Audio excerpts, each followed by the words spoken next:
Racy bitwedded Wold Silisi, the chessmaster overlord of Tigray Tigrigny. In the rolling highlands of Enderta, where the towering mountains guard secrets of ancient dynasties, there lived a man whose legacy would echo through the halls of East African history. Ras bitwedded Wold Silisi, the formidable overlord of Tigray Merab Malash, was not merely a ruler but a man of contrasts, whose life blended the artistry of strategy, diplomacy and war. Born as the second son of Dejazmak Kefla Iyasus Amda Mikhail, the hereditary chief of Enderta, Wolde Silisiye hailed from a lineage that could trace its roots to the illustrious town of Antalo, also known as Hintalo. This proud heritage was noted by the 19th century British traveller Mansfield Parkins in his book Life in Abyssinia. Parkins described the family of Kefla Iyasus as distinguished in origin, firmly rooted in the very soil of Antalo over which they ruled. Among his brothers were equally notable figures including Dejazmak Bilaten Geta Menasse Kefla Iyasus and Dejazmak Debab Kefla Iyasus, whose own line would give rise to Emperor Johannes IV, one of Tigray's most celebrated monarchs. Ras Wold Silisi's life was intertwined with the royal courts of the Eastern African Empire.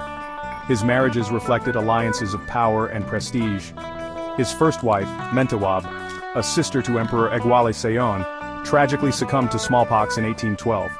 Later he married Sahin, the daughter of Emperor Tekle Georgis I, cementing his connection to the imperial family. In traditional depictions, however, it is his third wife, Wazio Ayachesh, who often stands beside him, a woman whose elegance matched the grace of her husband. Travelers and chroniclers of the time were captivated by Ras Wold Silisi. John J. Halls, in the Life and Correspondence of Henry Salt, described him as small in stature and delicately formed, quick in his manner, with a shrewd expression, and considerable dignity in his deportment.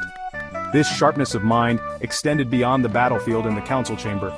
Wold Silisi was an avid chess player, a passion so consuming that, as noted by the traveler Nathaniel Pierce, he could play from morning till night.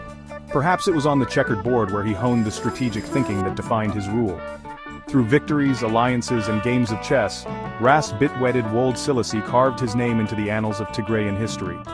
His story, steeped in the heritage of Antalo and illuminated by the accounts of foreign travelers, remains a testament to a life lived at the crossroads of tradition and ambition. In the shadow of Tigray's mountains, his legacy endures.